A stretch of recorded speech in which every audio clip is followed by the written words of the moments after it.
I have to say, as an editor, I was very pleased when I saw flensing. I thought, yes, exactly. That's exactly. Hurrah. Yes.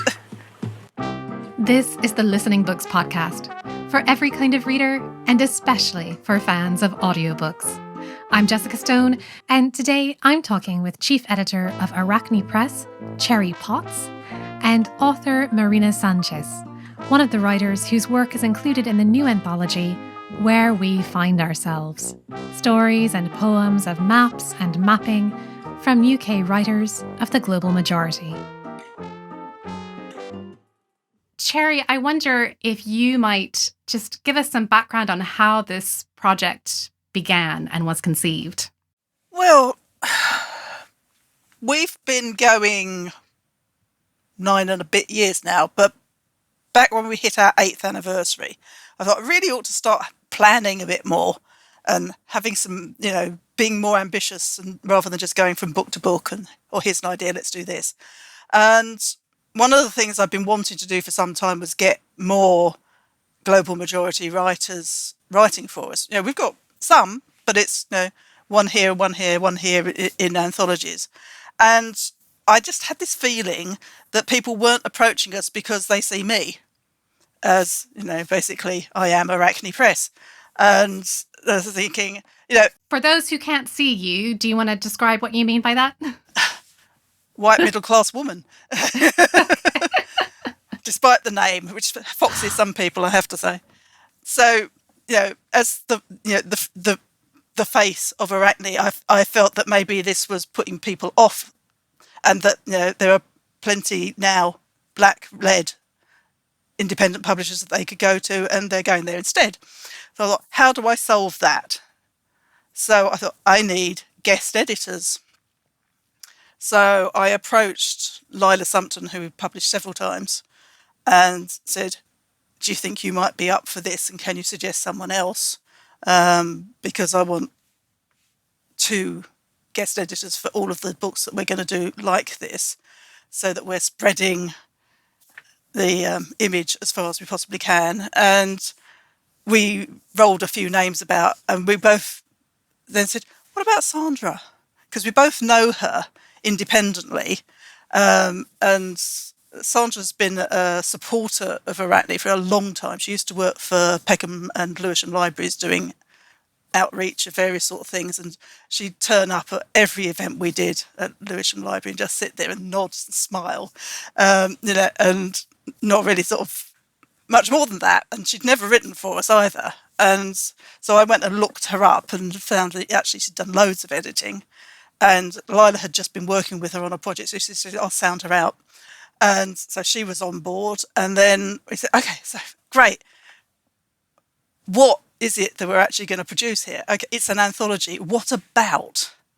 What are we going to do to draw people in? And I was very keen that we were not asking black people to write about being black. As a lesbian myself, I have other things to talk about, There is a whole world out there that is, we're 20% of the population-ish. The other 80% has my attention some of the time. So I was quite keen that we didn't do that. And Lila had been doing a decolonisation thing at Keats House. And I think the project she'd been working with Sandra was something similar. So that was very much front and centre for her. So we sat there and said, what about maps? And I said,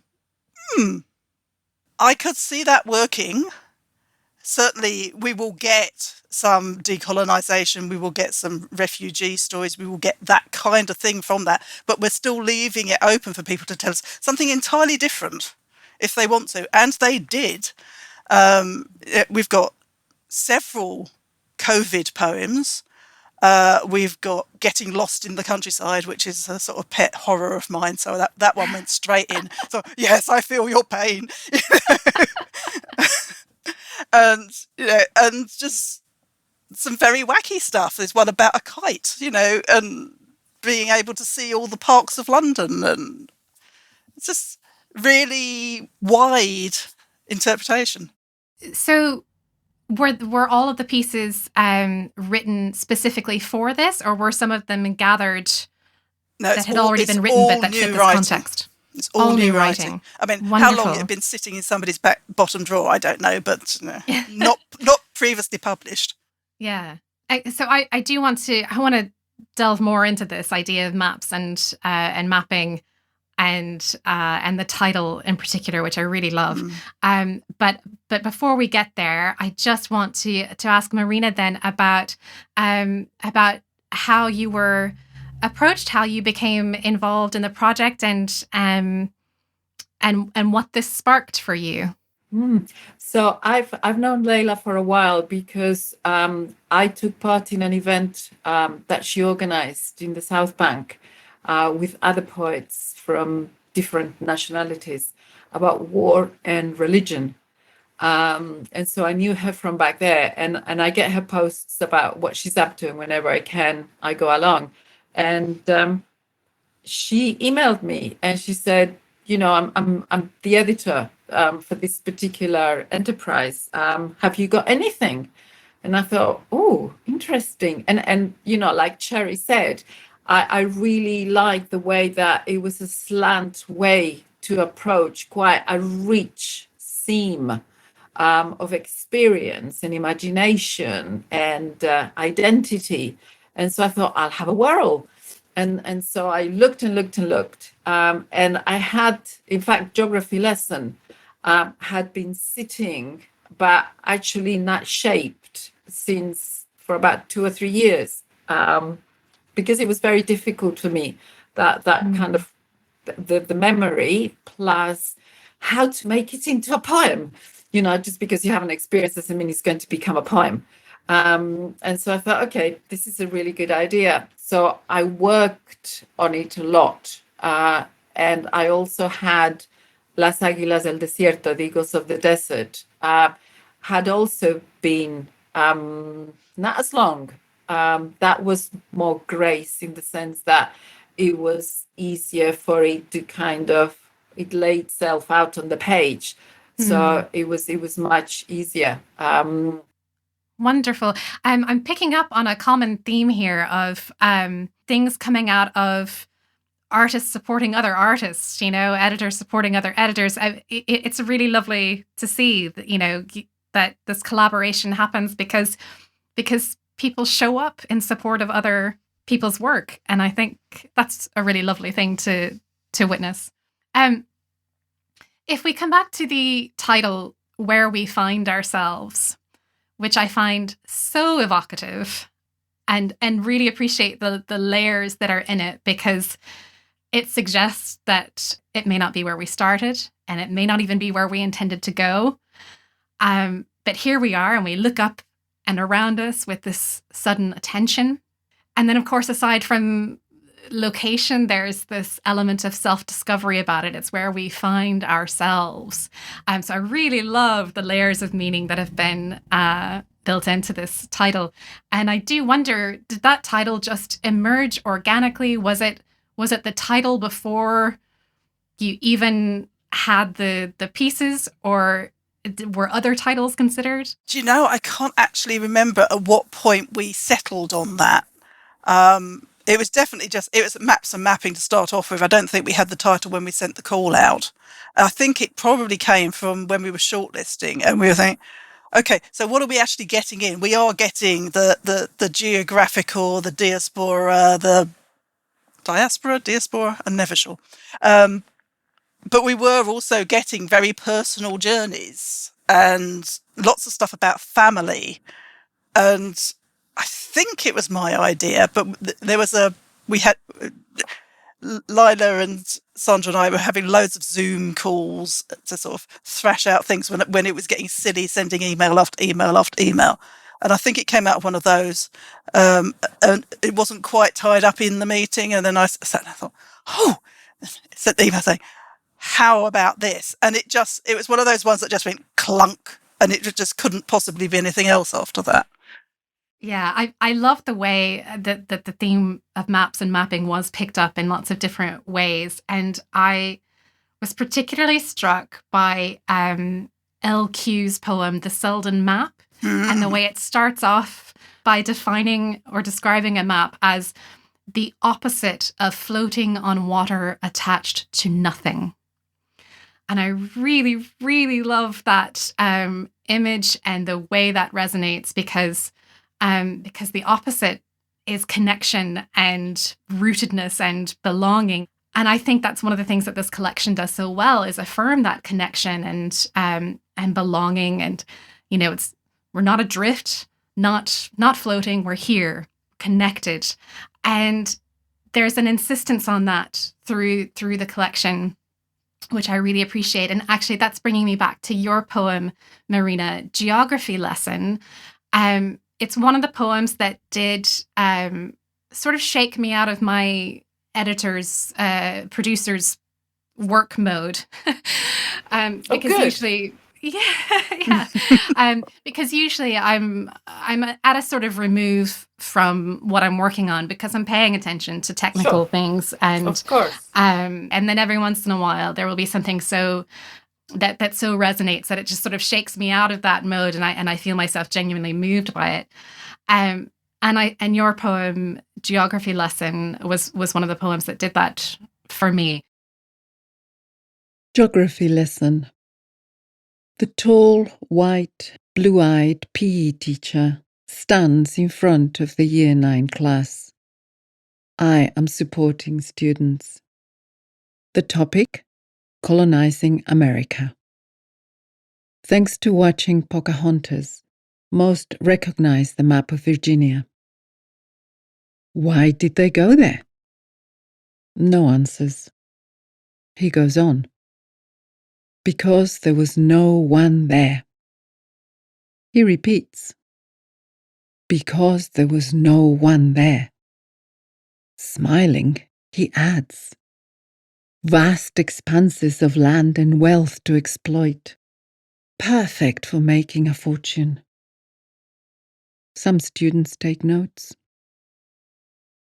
I cannot speak for the explosive element in my bones, blood, breath.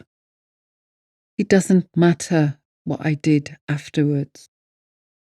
Like asking if he realized he'd wiped out my ancestors in his class.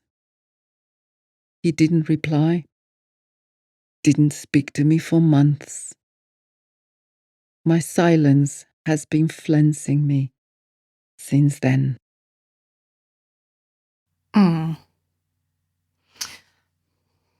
I felt that, I felt that bodily, that sort of explosive feeling that you described in the poem as you read it.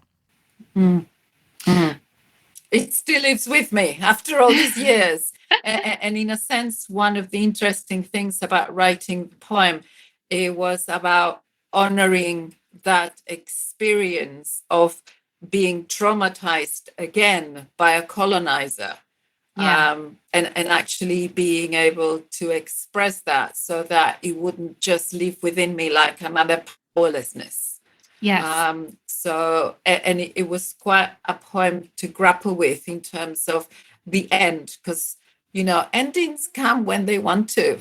There's just no way that you can coax them and say, come on, nice little ending.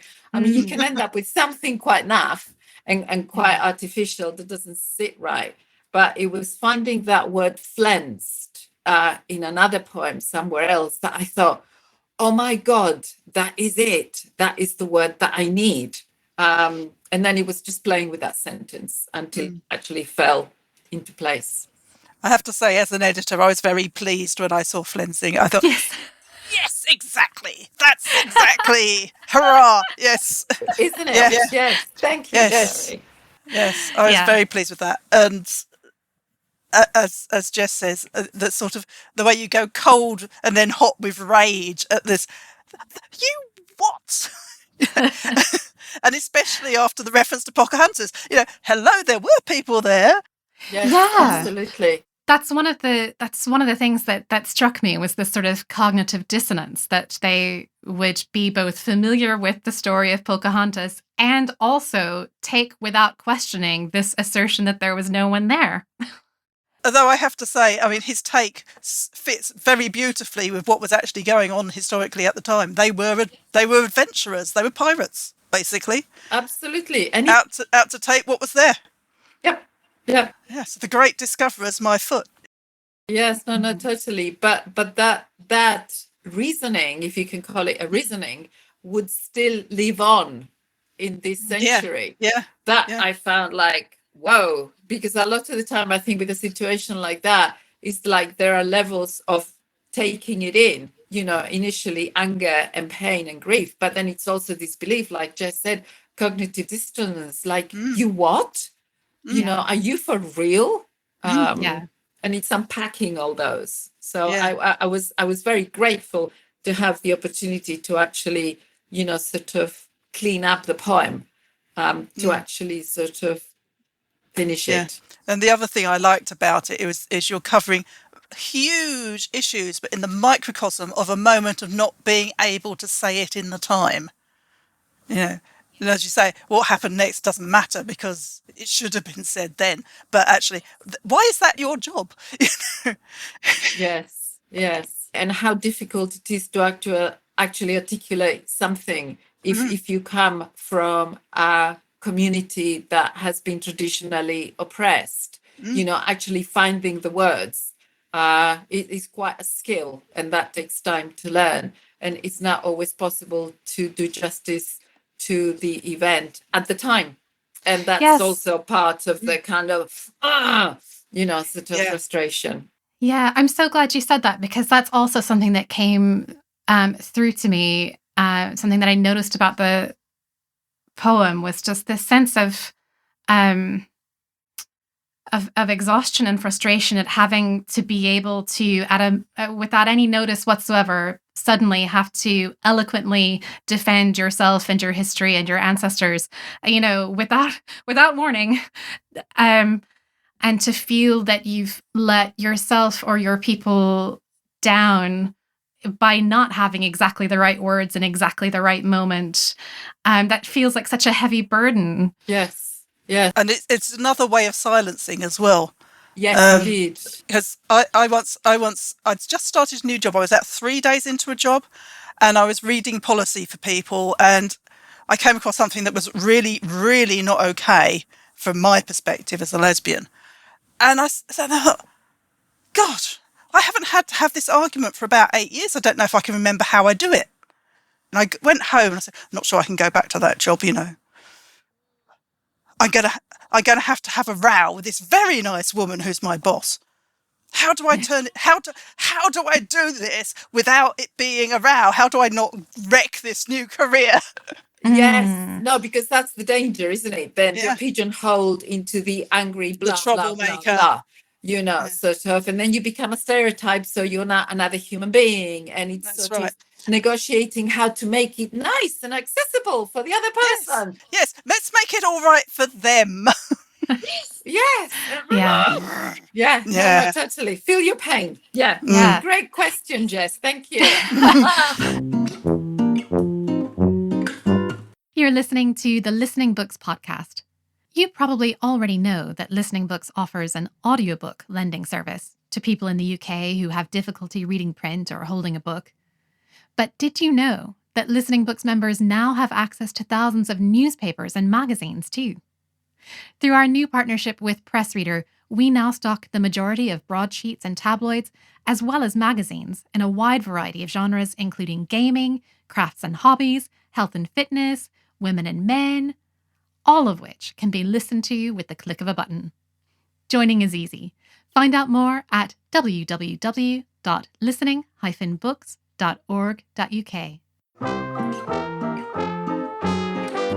Cherry, did this happen with you? What I described earlier about being shaken out of work mode to be sort of moved on a more human level. Did any of the pieces do that for you?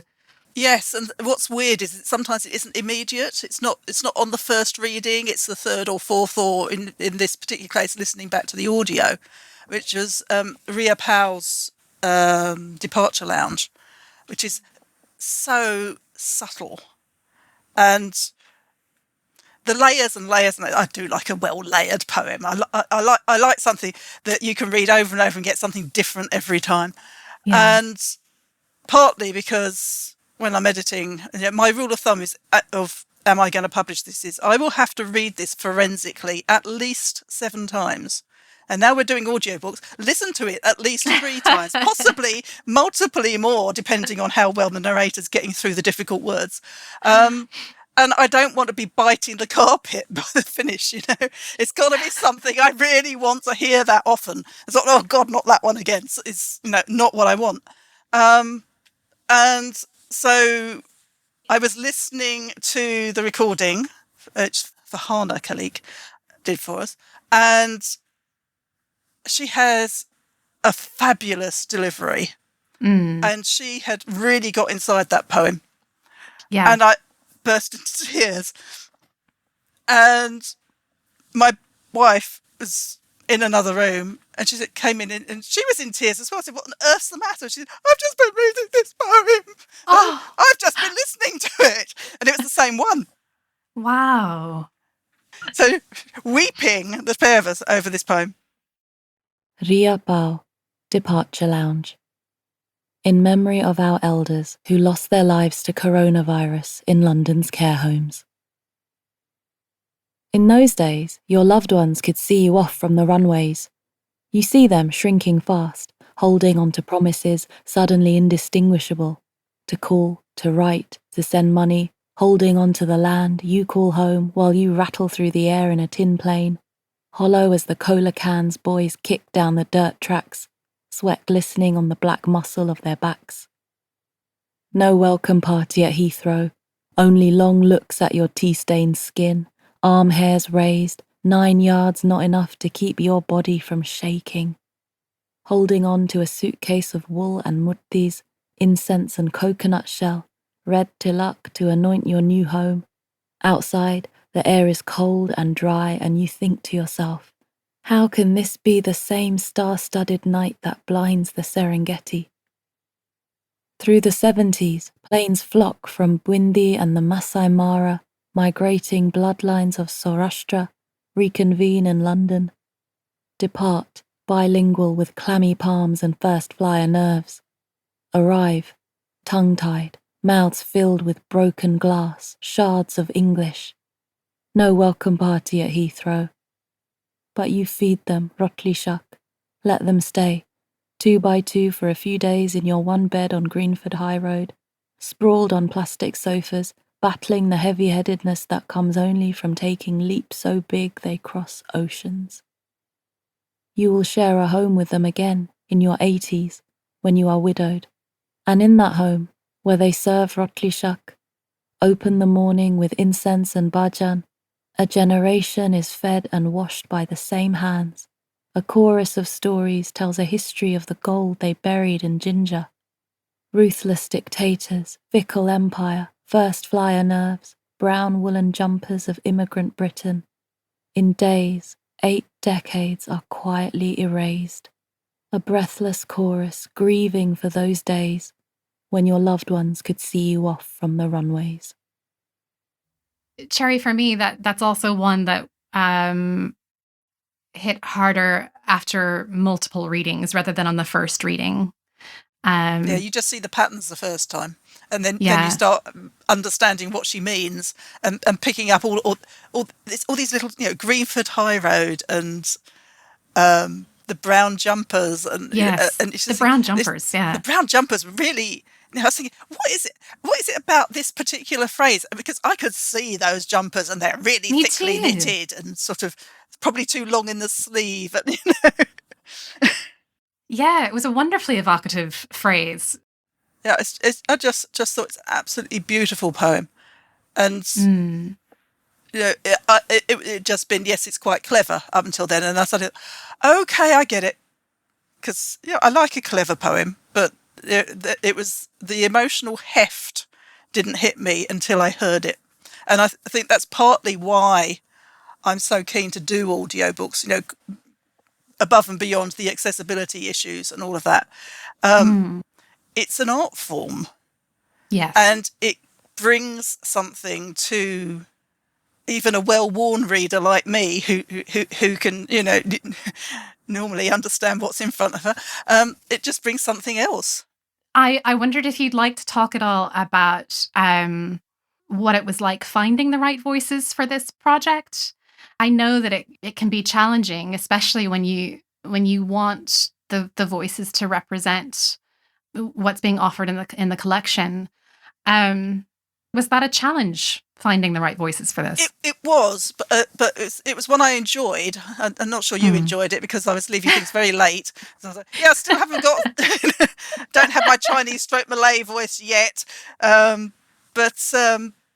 We started by asking the authors whether anybody felt that they could do it, partly because Farhana had put in her bio that she was a voiceover artist. So I thought, aha, there's one. And coincidentally, she covered the widest group because we had so many South Asian voices.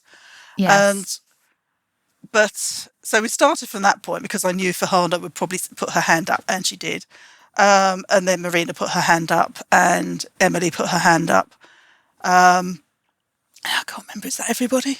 But then we were looking for the one that was really difficult was the Chinese voice, because there are hardly any Chinese voiceovers whose English, there are loads that are doing Cantonese and Mandarin, but that in English it was much more of an issue.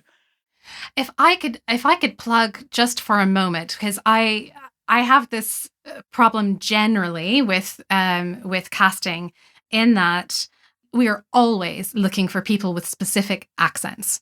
And I suspect that a lot of people think that they need like a really posh RP, received pronunciation accent, in order to work in voiceover. Absolutely the truth is that they're to a penny. RP is a dime a dozen. I have, and it's not that I don't value them. I mean, I have very good actors that I work with who speak beautiful RP, but there are a lot of them. And actually, we really need specific accents, and both international as well as different UK regional accents. So if you're listening to this and your accent is what you think has been holding you back from attempting to get into voiceover or audiobook narration, please reconsider, because actually your accent is needed. I absolutely concur vigorously. The finding the right accent for some things has been so challenging, and also for it to be authentic rather than put on, because there's there's a level at which you go about some of it,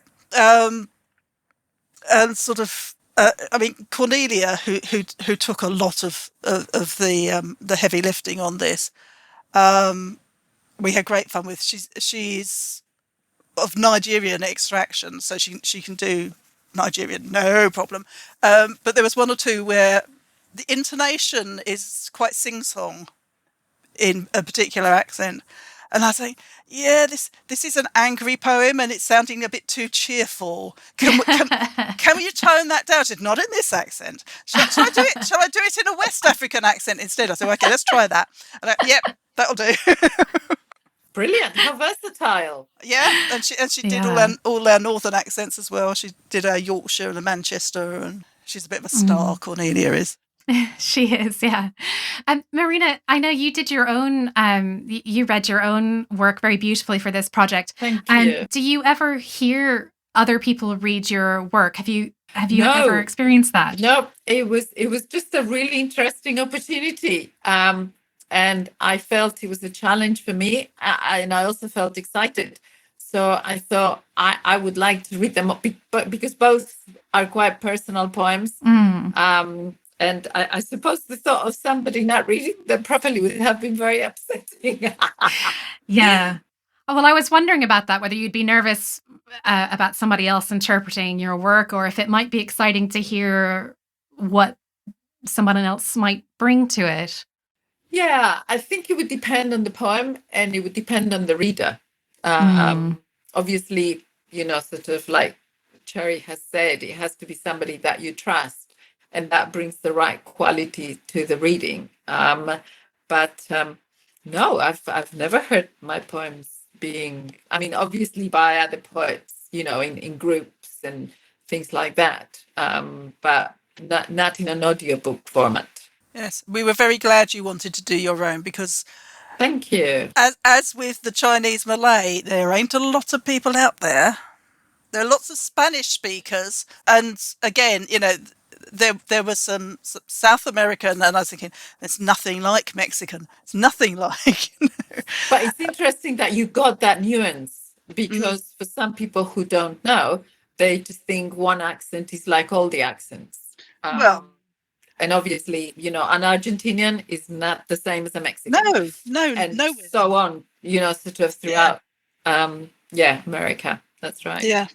It's funny because as I was doing the final mastering of the files, because I tended to work with one reader at a time, so I would do all their files at a time and then go on to the next reader, and then they'd be put into order, and then I try to make sure that they sound right next to each other. And because these were all recorded remotely in varying conditions and with different microphones and different tech, it was really interesting trying to make sure that they all sounded like they belonged in the same book.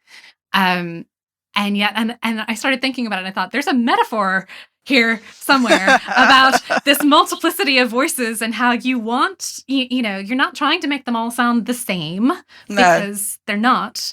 And, but there has to be some sort of continuity. You don't want, I suppose, you don't want to be distracted by the difference in recording space.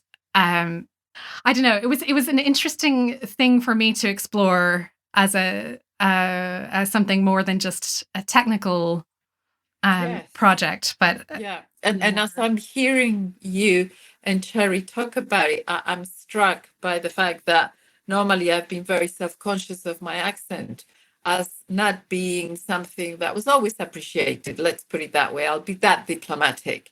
And so it's interesting that with this anthology, actually the way we speak English is part of the strength and the originality and the identity of our work. And having that honored is very moving, and I'm very grateful for that. But both in terms of the opportunity to read my work and also have my work included in the anthology. Well, I think I'm going to conclude the way that I have done with previous episodes and see if I could get some recommendations from the two of you for our Listening Books audiobook challenge, which we've been running this year. And one of the categories is an audiobook set in a country where English is not the primary language. You seem like you would have good recommendations. I was wondering if either of you know of any audiobooks that might fit that criteria that you would heartily recommend to listeners. I've been really excited to discover recently the writings in translation from Zapotec Indians. So Zapotecs are a tribe in the southwest of Mexico. And they're a very interesting tribe in terms that it's mostly a matriarchal way of running business. And they are very powerful women. But also there are kind of younger writers who translate their own work in Spanish. Okay. One of them I couldn't find, but I could find the other one. So her name is Irma, and I'll spell that for you. IRMA, Irma, and then Pineda, PINEDA, and her audiobook is bilingual. So she reads in Zapotec and she reads in Spanish. Oh, beautiful. And so, I mean, I have been in Oaxaca, which is part of the area where the Zapotecs are. And it's a really interesting language. It's very soft. And so you get the Zapotec, and it's also very lyrical. and then you get the translation in Spanish. I'm not sure whether, I've just realized it should have been in English, shouldn't it? There'll be some Spanish speakers. Yeah, but I have a feeling that she's also translated into English. The Poetry Society did a challenge for younger poets to translate it into English. So I think her work is being translated into English. So she, I can totally recommend. Okay, Cherry, over to you. Okay, so you set me thinking, and I found myself thinking, actually, I don't like books that are not written by the indigenous person. You know, there's always a bit of exoticism going on if it's the traveller abroad sort of number, the King and I, that sort of thing, And so I was thinking, okay, so if I wipe those out and I only go for indigenous voices, what's actually available in audio? That I might want to read, or at all, actually. And I had a little. I was awake very early this morning, so I was searching Audible as sort of the first place to think about. Oh God, I don't know if it's just that their search is really poor. I searched everything I could think of. Poetry, short fiction, fiction from this country, or by hardly anything. And what there was, I mean, the only thing that I thought, okay, maybe I might read that. They listen to that. They had some basho, Japanese haiku, very, very famous. And I looked at the reviews and everybody said, God, this is a terrible, terrible, terrible narration. He deserves better than this. I thought, so I sort of wandered off, gave up on this, and found does not fit your criteria at all, but I'm going to recommend it anyway. And I have listened to it this morning, which is J. Bernard's Surge, which is poems about the New Cross fire. I was living in New Cross when that happened. So the poems are contemporaneous with my life, and I walked past that house the day after the fire, and the whole and the things that I didn't know about it, because it just after the initial hoo-ha, it just went quiet. And the way Jay makes the connection between the way that was dealt with and the way Grenfell was dealt with, and basically nothing has changed over 30 years nearly. And they are just gorgeous poems. They are. And you feel a bit bad to be enjoying them, because of the material. And there's stuff that I'm never going to get out of my brain, thank you. But, just astounding stuff. But going on this search for, I actually found myself thinking, okay, so we are actually filling a very distinct gap here by producing audio of this many voices from the global majority. Yes. This has been a delight. And before we end, I just want to give you both the opportunity, if there was anything that you wanted to point out, or that you want people to appreciate about where we find ourselves that we didn't get a chance to say already, this is your opportunity. Okay, so for me, one of the things that I appreciated is that I've never read a book like it, in terms of the voices, the experience, the way that it's put together. So whenever I go to read it, I always think I'm approaching a box of Alfonso mangoes that are ripe. And I know that I'm just going to love everything that I just happen to open the page in. And I have to confess, I haven't read it all, but I've read most of it. And I honestly cannot think of any other book that I have ever come across that is like it. So it's a feast. That's beautiful, Marina. And I really love that very specific analogy there with the ripe Alfonso mangoes. What does it make me think of? Okay, mangoes are my favorite fruit in the universe. Okay. And I thought, how does it make me feel? You know, like with some books, you think, okay, this is going to be like eating my greens.